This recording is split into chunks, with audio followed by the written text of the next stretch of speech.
dalam kamus Ahlussunnah wal Jamaah menilai sebuah amalan itu bukan dengan cara pernah dilakukan Nabi atau tidak, bukan begitu. Tapi cara menilainya adalah bertentangan atau tidak. Kalau tidak bertentangan, no problem, no problem. Apa yang sekarang kita lihat di Indonesia yang sering dikatakan bid'ah, di maulid paling sering itu maulid. Sekarang coba dari awal sampai akhir, apakah ada perayaan maulid yang tidak sesuai dengan isinya Quran dan hadis? Mulai awal dibuka dengan Fatihah, kemudian dibuka dengan sholawat, membaca sirahnya Nabi, mahalul qiyam, mari ndonga mulai mangan-mangan. Lho, apa sih salah di mana? Yang salah di mana?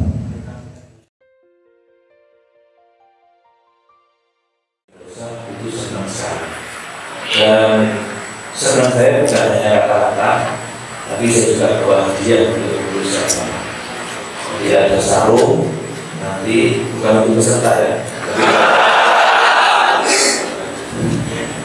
untuk mengurus dan Quran untuk diwakafkan ke masjid-masjid dan mushola di Ponorogo. Enggak banyak.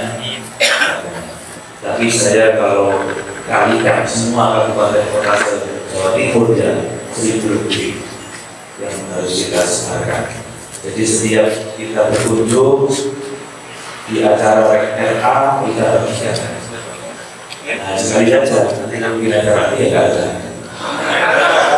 Dan sekarang itu juga kita menyalurkan dari akhir saya para orang-orang yang simpatik dengan Ismail Zadul Ansor, orang-orang yang belum ngaji, belum menerima masyarakat, jadi tidak semua anak muda punya semangat seperti itu.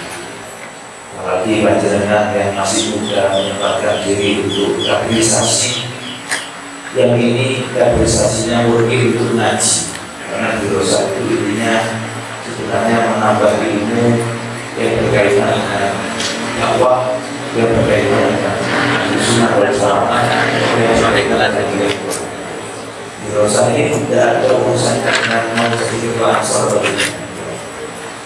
Jadi niatnya di sini saya pikir tulus semua, ikhlas, mudah-mudahan. Para peserta yang saya hormati, yang saya banggakan, saya berbagian materi aswaja. Namun kemarin yang harusnya bisa hadir tidak bisa hadir karena amanah dari Allah untuk mengganti beliau, tidak bisa tertolak. Harusnya saya hadir di pembukaan mengisi aswaja di sesi kedua, ini harus geser hari Sabtu. Oke, mudah-mudahan semuanya ini dapat ganjaran KPU ini. Tidak bisa datang kemarin juga karena mengikuti atau menjalankan amanah dari orang tua. Ahlussunnah wal Jamaah.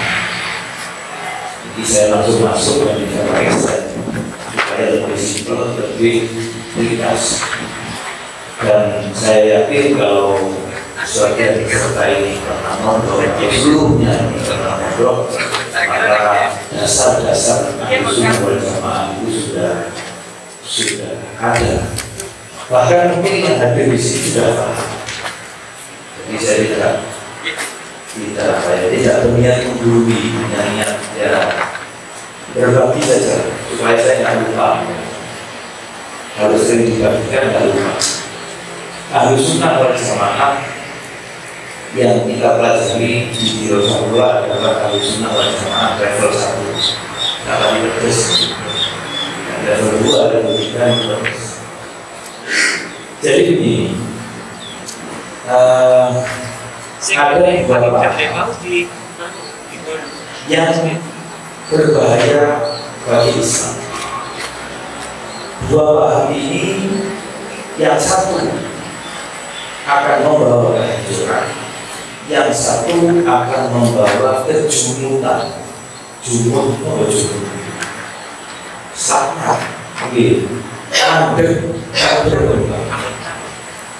dan dua-duanya sama-sama tidak menjadikan Islam sebagai agama yang indah, malah menjadi agama yang kalau yang menghancurkan tadi menjadikan Islam sebagai agama yang menyeramkan, kalau yang jumud akan menjadikan Islam sebagai agama yang tidak menarik. Jumud karena tidak bisa relevan dengan zaman, tidak solihun itu di zaman, solihun itu di mana. Padahal Islam itu harus soleh itu di zaman lama, harus selalu relevan dengan perubahan zaman dan di tempat manapun. Maka kalau Islamnya jumud, dia tidak bisa menyesuaikan diri dengan perubahan. Atau Islamnya yang terlalu keren, akhirnya Islamnya menyeramkan. Dua-duanya ini sama-sama berbahaya bagi Islam itu sendiri. Dan dua-duanya ini disepakati oleh para ulama sebagai aliran yang berbahaya. Jadi aliran dua paham atau dua model ini disepakati oleh para ulama sebagai gerakan atau paham yang akan menghancurkan citra baik Islam itu sendiri. Dan ini dulu puncaknya ada di abad ketiga Hijriah. Abad ketiga Hijriah setelah generasi tabi'in ini semakin menjadi gerakan-gerakan. Ada gerakan yang ngerem sakol-kole, yaitu gerakan yang juluh baru. Ada gerakan yang sakar-karpi, dan sakol-kole gak ngerem. Maka dia menafsiri agama sakarpe dulu. Ini kebablasan. Jadi sebenarnya gak wani nafsiri atau gak gelem nafsiri aja.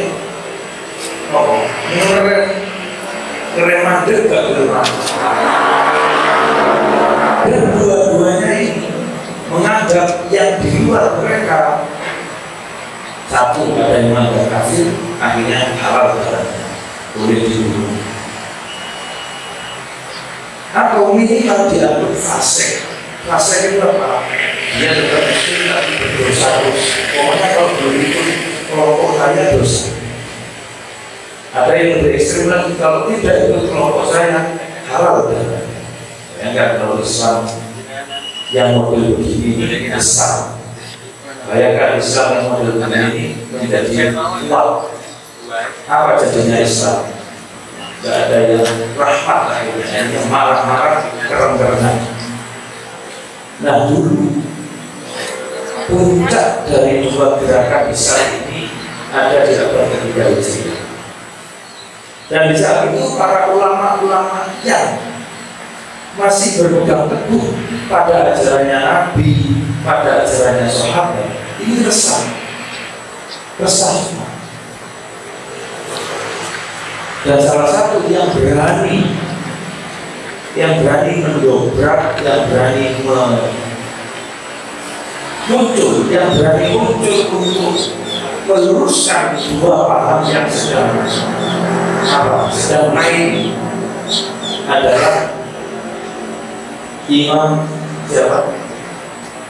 Abul Hasan Al-Asy'ari. Imam Abul Hasan Al-Asy'ari ini bukan membawa ajaran baru dalam Islam, tapi beliau berusaha mengembalikan paham Islam yang sudah dicabik-cabik oleh dua kelompok ini, diklaim oleh dua kelompok ini, dikembalikan lagi menjadi bagaimana sesuai dengan ajarannya Nabi. Ajarannya Nabi tidak begitu. Ajarannya Nabi tidak seperti yang A dan tidak juga seperti yang B. Ini sama-sama salah, ini sama-sama bahaya. Maka Imam Abul Hasan Al-Asy'ari istilahnya memunculkan gerakan mengembalikan Islam sesuai dengan ajarannya Nabi Muhammad SAW. Jadi sebenarnya golongan yang keren dengan golongan yang jumud itu sama-sama disebut kelompok ahli bid'ah. Jadi yang jumud dan yang cakar PDW itu disebut ahli bid'ah. Tapi faktanya sekarang yang disering disebut ahli bid'ah pengikut Imam Asy'ari. Padahal dulu Imam Abu Hasan Asy'ari itu bukan melahirkan Islam model baru, tapi mengembalikan ajaran Islam yang didominasi dua kelompok besar itu, dikembalikan lagi. Ini kalau dia dibiarkan begini bahaya, dikembalikan lagi, dimunculkan lagi. Islamnya Nabi itu tidak begini. Islamnya Nabi itu ada di tengah. Ada di tengah di antara apa? Ya di antara dua kelompok. Kelompok yang satu terlalu sakar PDW, kelompok yang satu terlalu jumud. Ini kalau dalam bahasa akidah, kelompok yang terlalu sakar PDW namanya rasionalis ekstrim. Namanya rasionalis ekstrim. Jadi agama ini apa kata logikanya saja, apa kata pikirannya saja. Yang jumud ini namanya tekstualis ekstrim. Yang jumud namanya tekstualis ekstrim. Tekstualis ekstrim adalah mereka yang hanya berpegang pada teks, tidak mau mentakwil. Oke, ayat ini dulu. Tidak mau mentakwil, tidak mau menafsir. Kalau yang rasionalis ekstrim, sehingga akal sakar PJP, itu pokoknya teks agama, nas, Quran maupun hadis ditakwili sakar kabeh. Niki itu sing kabeh. Ini kalau betul kakek untuk di mana sunnah wal jamaah maupun dengan mulai maksudnya. Saya kira sudah banyak materi yang membantu kami. Dan saya memberikan kemasan supaya lebih mudah-mudahan lebih nyatu di rumah. Jadi kita itu ada di antara kutub namanya rasionalis ekstrim, yang satunya namanya tekstualis ekstrim.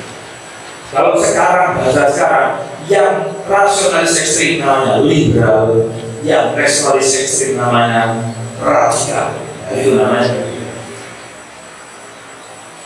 Sekarang siapa kelompok-kelompok ini? Namanya banyak. Kalau dulu zaman sahabat Khawarij, itu yang ini tekstualis ekstrim. Yang rasionalis Mu'tazilah, dan banyak lagi pecahan-pecahan paham-paham di zaman itu. Sekarang nama Khawarij tidak ada, tapi tujuannya ada, namanya Salafi, namanya Wahabi. Itu sejak dulu. Namanya provinsi lain Mu'tasil. Yang satu, pokoknya orang-orang liberal yang menafsiri agama seenaknya sendiri, yaitu turunannya Mu'tasil. Termasuk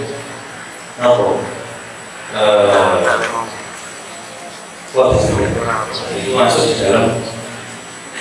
Dia menganggap manusia ini punya kekuasaan untuk menentukan perbadannya sendiri. Jadi aku ini sholat pelapor itu orang dewi.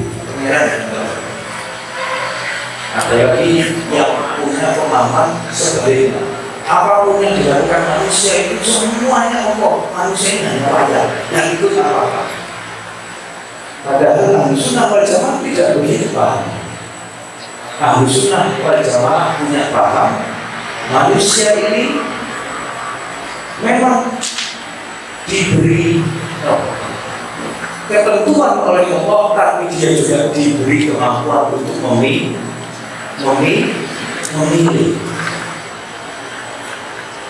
Jadi bukan seperti yang tadi, yang saat itu beranggapan manusia itu pokoknya nggak ikut apa-apa. Jadi ya semuanya Allah yang menjalankan, manusia seperti wayang.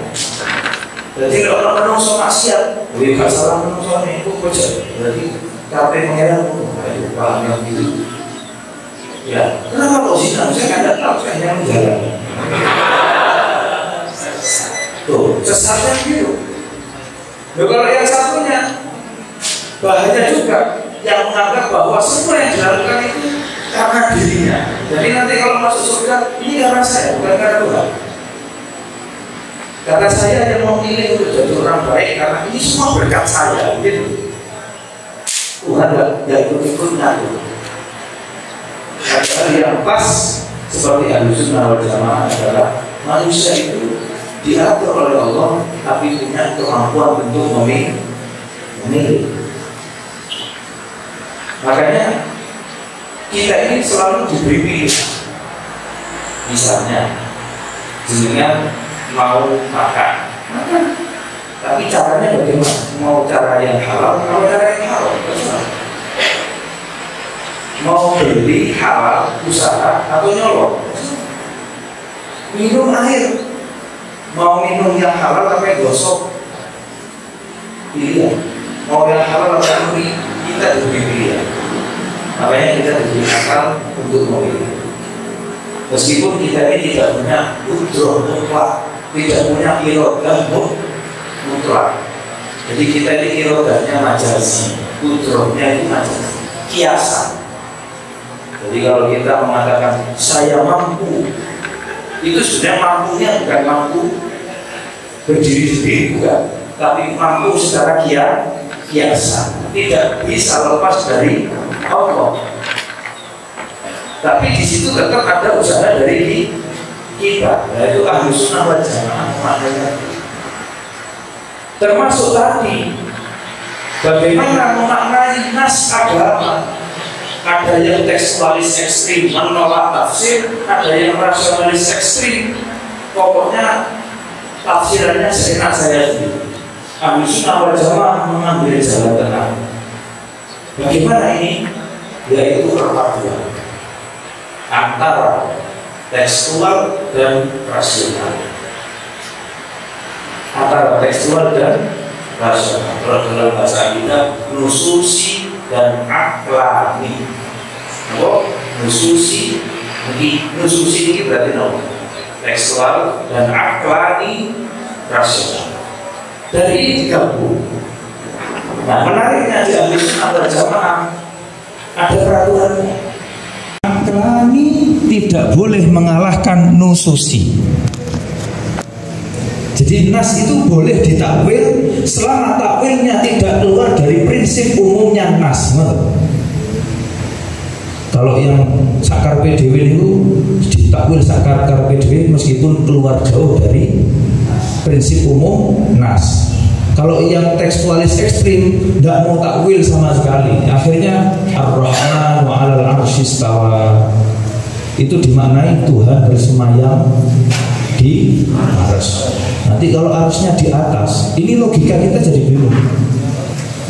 Kalau Allah itu bersemayam di atas, ketika kita sujud tambah dekat atau tambah jauh? Tambah jauh. Padahal hadisnya hamba itu ketika sujud dia menjadi lebih dekat kepada Allah. Nah, bingung kan? Kalau Allah bertempat di atas bersemayam, kemudian kita sujud, berarti logikanya tambah jauh. Lek ngadeg tambah jauh, sujud tambah jauh. Nah itu cara mereka tidak mau menakwili begitu akhirnya. Ada yang mengatakan ya Allah itu Allah punya tangan, tapi tangannya nggak sama kayak kita. Itu ucapan mereka begitu, Pak. Kullu syai'in halikun illa wajhah. Semua rusak kecuali wajahnya Allah. Allah punya wajah, tapi wajahnya nggak seperti manusia. Jadi mereka menjasmanikan Allah. Padahal laisa kamitslihi syai'un. Itu aturan umumnya, aturan dasarnya itu di situ.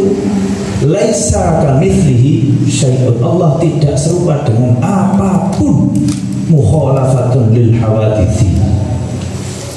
Jadi kalau kita pakai aturan ini, maka kita tidak mungkin memaknai Quran yang bersifat tadi itu, nopo? Mutasyabihat itu, ayat-ayat yang seperti menyerupakan apa? Allah punya jasad, Allah punya ini, Allah bertempat. Itu kita tidak mungkin memaknainya letterlek tekstual seperti itu.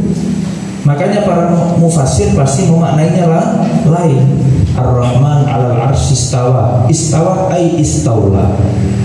Istaula itu bukan bersemayam, tapi istaula, menguasai. Menguasai. Yadullah bukan tangan Allah, tapi qudratullah. Itu para mufassir. Ini cara pandang ahlu sunnah wal jamaah.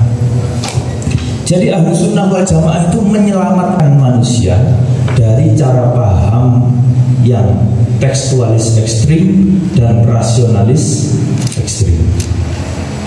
Jadi dia menggabungkan antara teks dengan akal.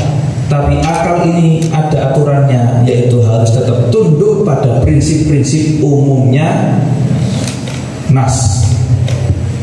Maka akal boleh menakwili tapi tidak boleh keluar dari prinsip umumnya nas. Misalnya prinsip umumnya nas itu laisa kamitslihi syai'un. Maka akal tidak boleh mereka-reka makna yang bersimpangan berselisih dengan laisa kamitslihi syai'un. Ini contoh. Cara paham seperti ini. Ini penting sekali dalam hal akidah.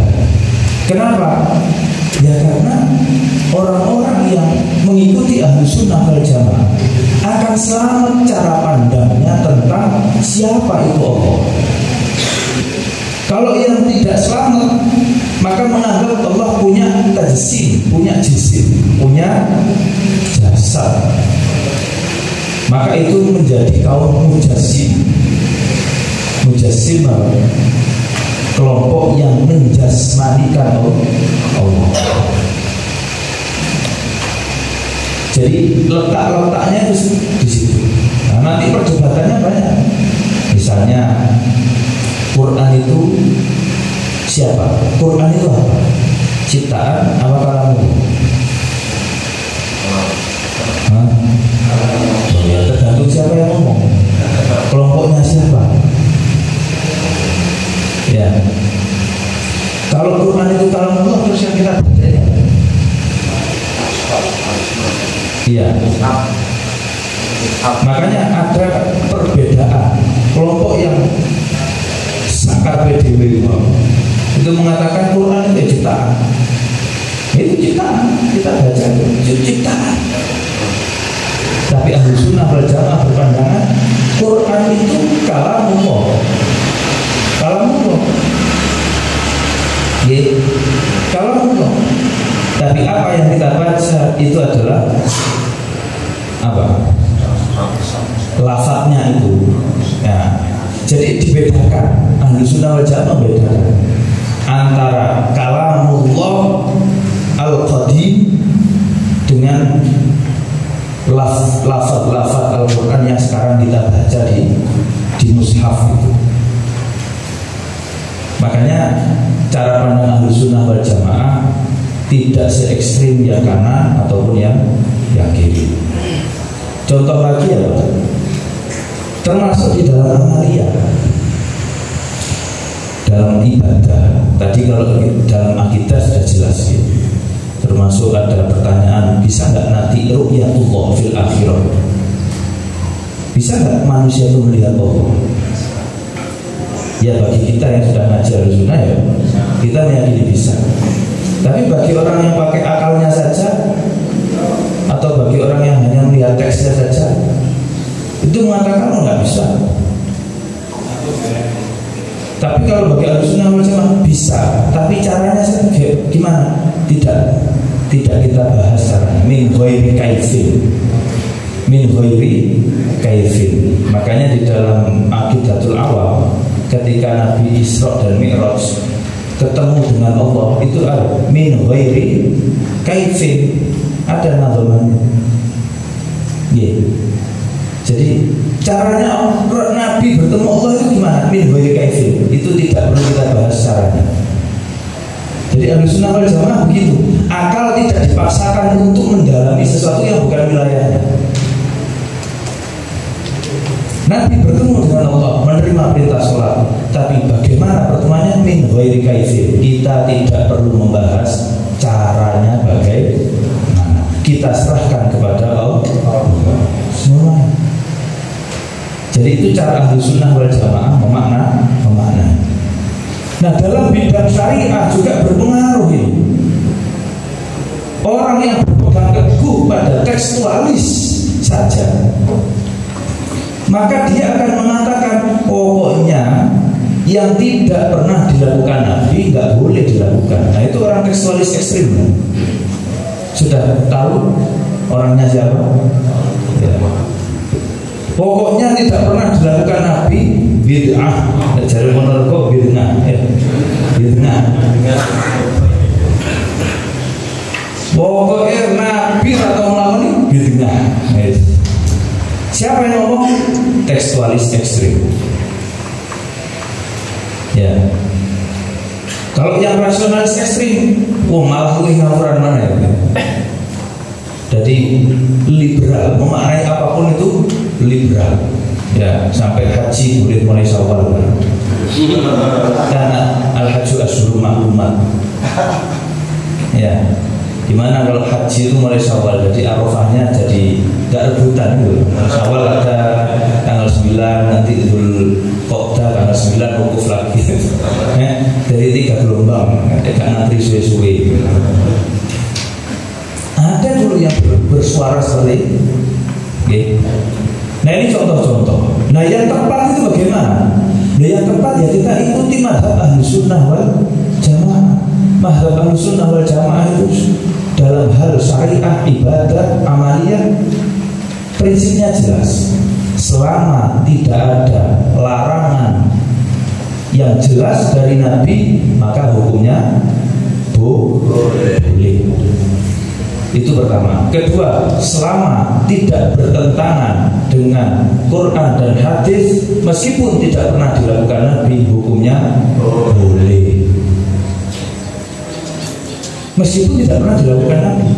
Makanya ada kaidah, tidak semua yang tidak pernah dilakukan Nabi berarti haram. Itu kaidah. Tidak semua yang tidak pernah dilakukan Nabi berarti haram. Karena aslu kulli syai' mubah. Kaidahnya itu segala sesuatu itu asal hukumnya adalah mubah.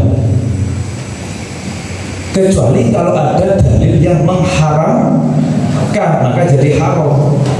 Atau ada dalil yang memerintahkan jadi wajib, ada yang memerintahkan jadi sunnah, seperti perintah sholawat. Ya ayyuhalladzina amanu shollu alaihi wa sallimu taslima. Ini amr, tapi amrnya wajib apa enggak?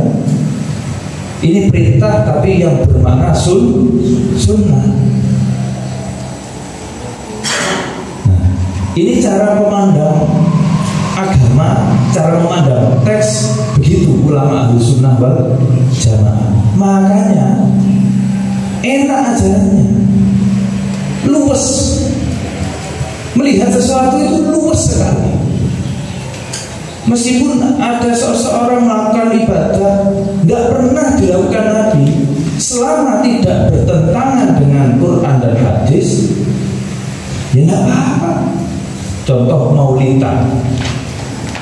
yang ramai ngumpulin orang itu nggak pernah ada di generasi awal, nggak pernah.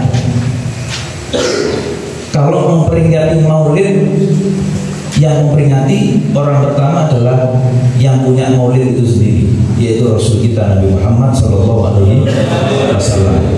Itu setiap Senin beliau puasa. Ditanya, kenapa kok panjenengan puasa ya Rasul setiap Senin? Hari ini adalah hari di mana aku dilahirkan. Berarti memperingati kelahiran apa enggak? Memperingati kelahiran. Siapa yang memperingati? Rasul sendiri. Tapi kalau yang undang makai boleh wedhus terus terbangan kan? Tidak ada, zaman Nabi belum ada. Zaman sahabat pun nggak ada. Jadi ini wahaboy. Ya wahaboy kan, grup Wahabi. Sekarang kan lagi keren lagi musim grup band Korea Wahaboy, grup band. Mereka mengatakan maulid itu tidak ada solusinya. Siapa yang mengatakan? Ya memang asal usulnya itu baru di zaman Salahuddin Al-Ayyubi. Salahuddin Al-Ayyubi waktu itu melihat semangatnya orang Islam melawan Romawi itu melempem, ayem, kayak kerupuk kayak banyu. Dia gak semangat gak sombong. Maka salah satu cara untuk membangkitkan semangat masyarakat umat Islam zaman itu oleh Salahuddin Al-Ayyubi dibacakan Maulid Nabi, dibacakan manaqib, dibacakan biografinya Nabi, sehingga membara lagi semangat perjuangan untuk meneruskan perjuangannya Nabi, bangkit. Itu asal usulnya Maulid. Jadi dikumpulkan. Nah terus dulu masih zaman dinasti ya, raja-raja. Ya, kalau nggak salah Harun Ar-Rasyid gitu. Atau raja yang lain saya lupa. Itu yang bikin besar-besaran ewon kambing dibeleh, sembelih ribuan kambing dibagikan dalam rangka Maulid Nabi. Nah sampai sekarang nyampe ke kita ini, ya wis mangan, berkatan, terbangan, ono hadiah kadang cantolan gitu. Apa biasanya? Nah, untung nggak panjat pinang. Coba lihat Maulidan Mahluliyah panjat pinang ya. Maka dalam kamus Ahlussunnah wal Jamaah menilai sebuah amalan itu bukan dengan cara pernah dilakukan Nabi atau tidak, bukan begitu. Tapi cara menilainya adalah bertentangan atau tidak. Kalau tidak bertentangan, no problem. Apa yang sekarang kita lihat di Indonesia yang sering dikatakan bid'ah. Di Maulid paling sering itu Maulid.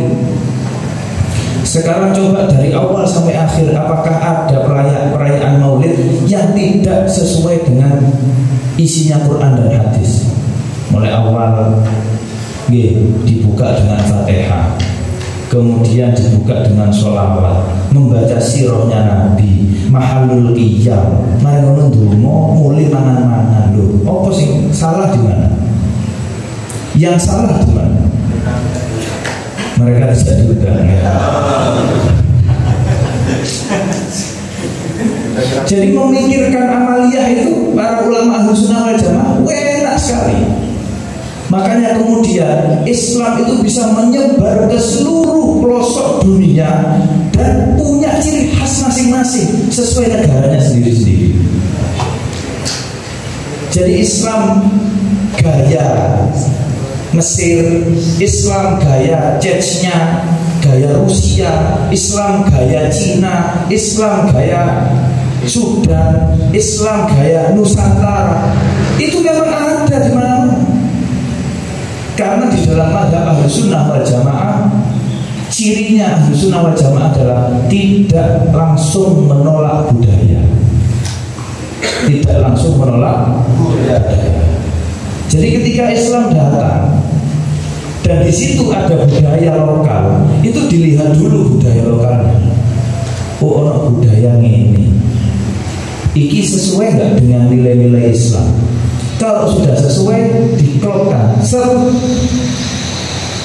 Jadilah budaya tapi isinya agama. Kalau ada budaya dengan syariat yang diklopkan nggak bisa, ada yang bertentangan, maka yang budaya yang dikoreksi. Budaya yang dikoreksi. Tapi tidak serta-merta budayanya diharamkan, diberangus, tidak. Budayanya tetap tapi dikoreksi oleh agama. Dan ini tidak hanya terjadi di Indonesia. Makanya mereka nggak senang dengan istilah Islam Nusantara. Loh, kalau Anda nggak senang dengan Islam Nusantara, jangan salahkan Indonesia saja, salahkan seluruh dunia. Karena Islam di negara lain juga akan berciri khas kebudayaan mereka masing-masing. Nanti kalau di Cina itu ya maulidannya ya ala Shaolin. Ya. Nanti di daerah lain gitu. Nah, ini orang sing kira langgam Jawa gue gitu. Engko lek Cina maulidan langgam Mandarin lah. Lho banyak cekok ngono lho piye. Makanya kita jangan buru-buru. Kemudian agama tidak boleh bersentuhan dengan budaya. Ini tidak bisa.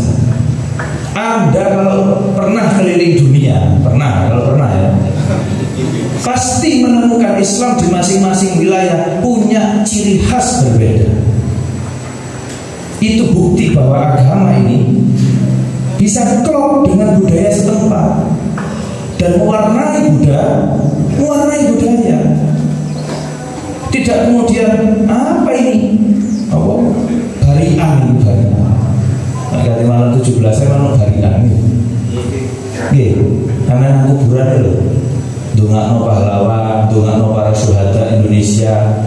Barian kan malam 17. Di sini ada? Oh, tidak ada ya? Kalau di timur sana banyak.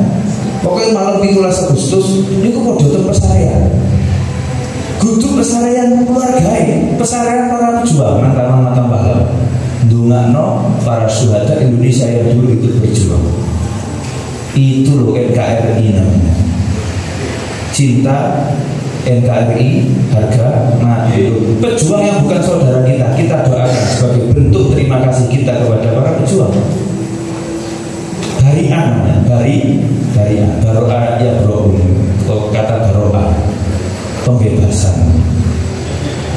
Wong iku lek jare ngomong apa iku bid'ahnya bid'ah.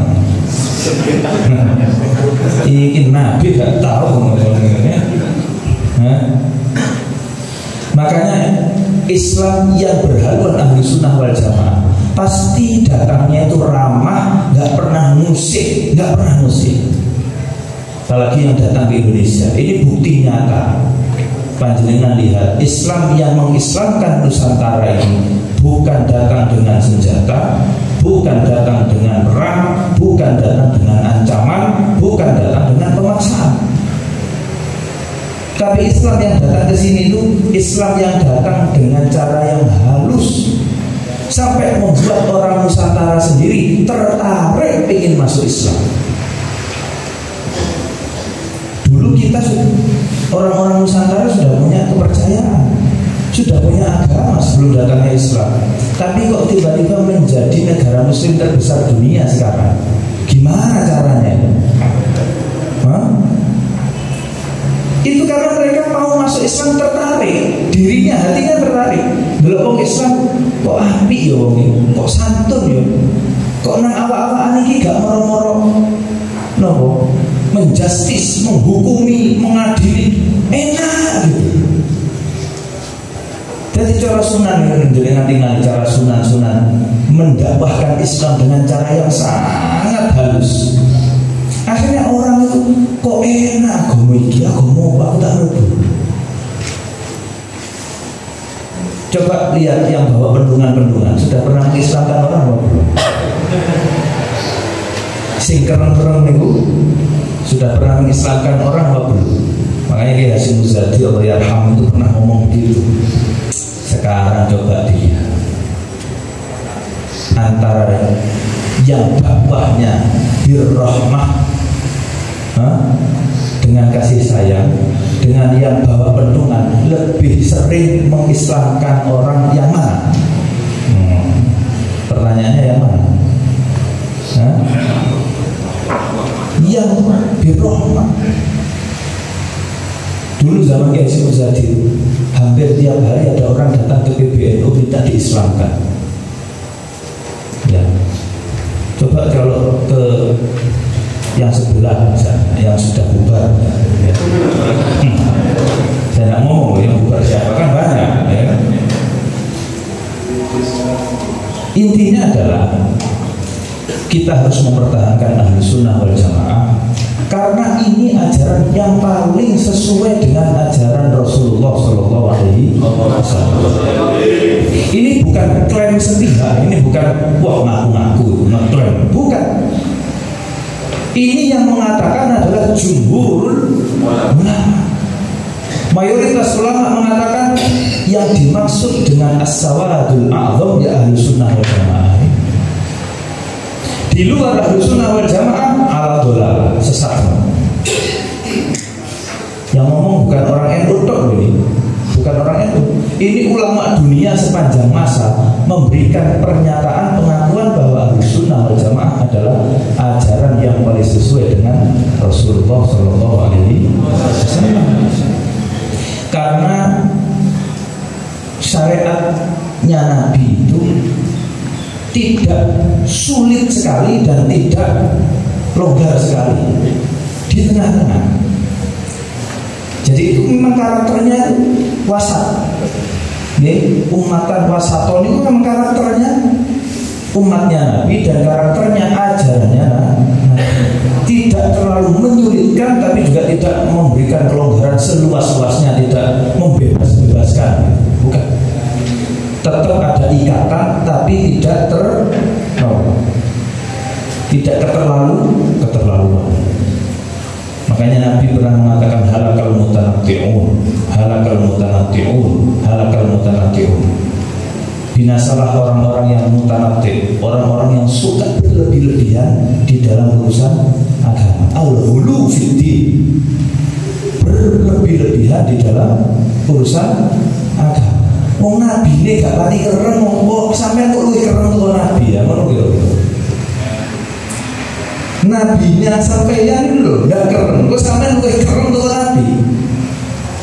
Ini sampean luwih Nabi lho. Ya. Jadi enak.